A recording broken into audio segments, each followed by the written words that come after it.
I wake up my hands with a clap, clap, clap, a clap, clap, clap, a clap, clap, clap. I wake up my hands with a clap, clap, clap. Then I wake up my hands no more. Hello everyone, today is all about storytelling, so we better wake up our mouth. Wake up your mouth. I wake up my mouth with a bloop, bloop, bloop, a bloop, bloop, bloop, a bloop, bloop, bloop. I wake up my mouth with a bloop, bloop, bloop, then I wake up my mouth no more. Your mouth is not awake yet. You are right. Let's wake it up with a beep and ah. I wake up my mouth with a beep and ah, beep and ah, beep and ah. I wake up my mouth with a beep and ah, then I wake up my mouth no more. Reading and storytelling with your little munchkins has so many benefits, and we've shared about brain and language development and imagination. But what I like the most is that you strengthen your relationship with your little one and that you are having fun at the same time. I found a very relatable story about a wide-mouthed frog to share. Not too long ago, Pete and we went for a walk. And on our walk, we went through a swamp close here in Smithers. In that swamp, we met a wide-mouthed frog. That wide-mouthed frog sang, "I am a wide-mouthed frog, I am a wide-mouthed frog." Wow! She was very happy. Yes, turns out she was so happy because she has the most amazing little babies. And she was out for a hunt to find the most amazing food for her babies. So she met a moose. What did Mother Frog say? She said, Mrs. Moose, I need to find the most amazing food for my babies because I am a wide-mouthed frog. I am a wide-mouthed frog. Well, Mrs. Moose said, I feed my babies some chewy bark. Chewy bark? Way too chewy for me, said Mother Frog, and way too chewy for my babies. Thank you for your idea, but I better keep moving. So off went the wide-mouthed frog, and she sang, I am a wide-mouthed frog, I am a wide-mouthed frog. And she met Mrs. Deer. What did she say? She said, Mrs. Deer, what do you feed your babies? And Mrs. Deer said, I eat the tender shoots of those trees, and I really like to grapple the tops. Guess what Mrs. Frog said? I cannot reach the tender shoots on top of the tree. I think I better keep going. So she said, thank you, Mrs. Deer. I better find some different food. And off she went singing, I am a wide-mouthed frog, I am a wide-mouthed frog. Ha! Hop, hop, hop she went, and soon she met an owl. And she said, Mrs. Owl, excuse me, what do you feed your babies? Guess what Mrs. Owl said? I find the juiciest, freshest little mice. Ew, mice! Well, Mrs. Owl said, that's what my babies like. Well, thank you, but I better keep going. I don't think my babies would appreciate a mouse. And off went the mother. And she sang, I am a wide-mouthed frog, I am a wide-mouthed frog. So now we have to take a little leap of faith here because the next animal we meet, we do not have in Smithers. But we need this animal. So the next animal we meet is a crocodile. And the wide-mouthed frog says, I am a wide-mouthed frog, excuse me. So what do you think the crocodile said? Crocodile said, so sure, what do you want? And she said, I am looking for the most amazing food for my babies. What do you feed your babies? And Mrs. Crocodile said, well, I feed them wide-mouthed frogs. Ooh!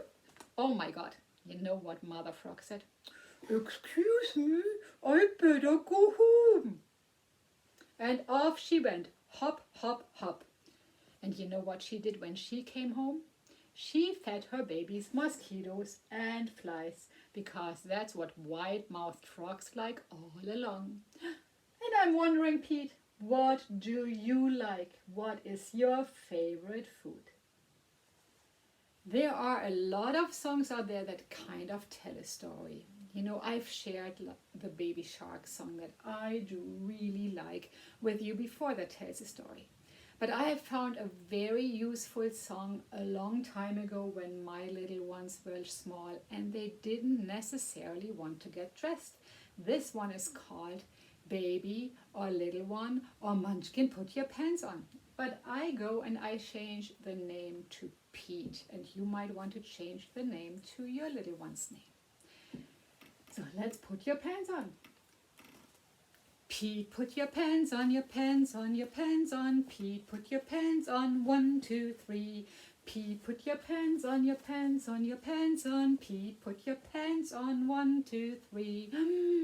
Now we need to put your shirt on. Pete, put your shirt on, your shirt on, your shirt on. Pete, put your shirt on, 1, 2, 3.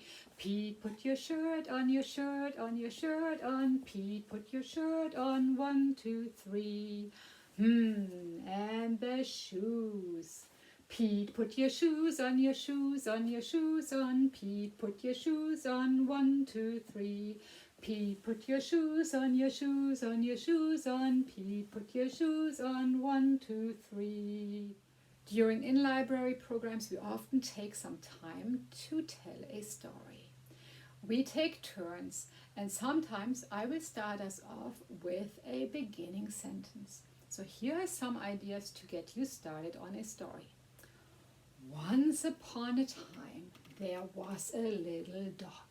Her name was Tora. So that would be a dog or a pet in my house with the name of my pet. And maybe you want to change it to the pet in your house. So there's another idea. The fluffy duck spotted his favorite snack right here on the counter. So now you just add the favorite snack that you probably want to promote right now. And here's one more. Let's go on a road trip, just you and me. Let's go on a road trip to see what we can see. So there is no right or wrong way to tell a story. The great thing about telling a story is that you have all the ingredients right with you.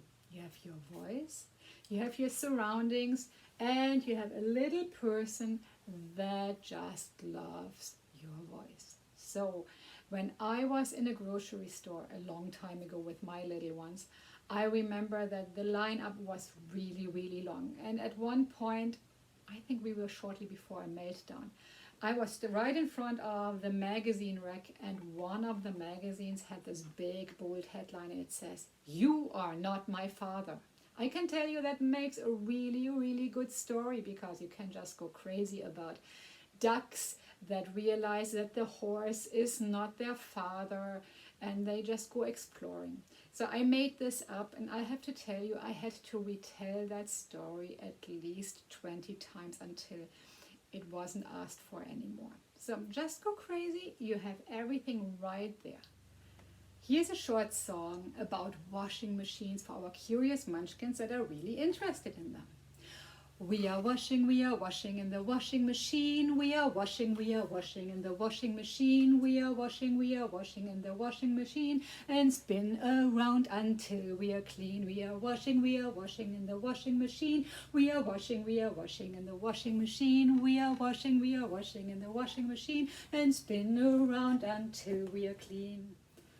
But we are at the end of story time. But we need an end to this story. Okay, let's make up an end to this story.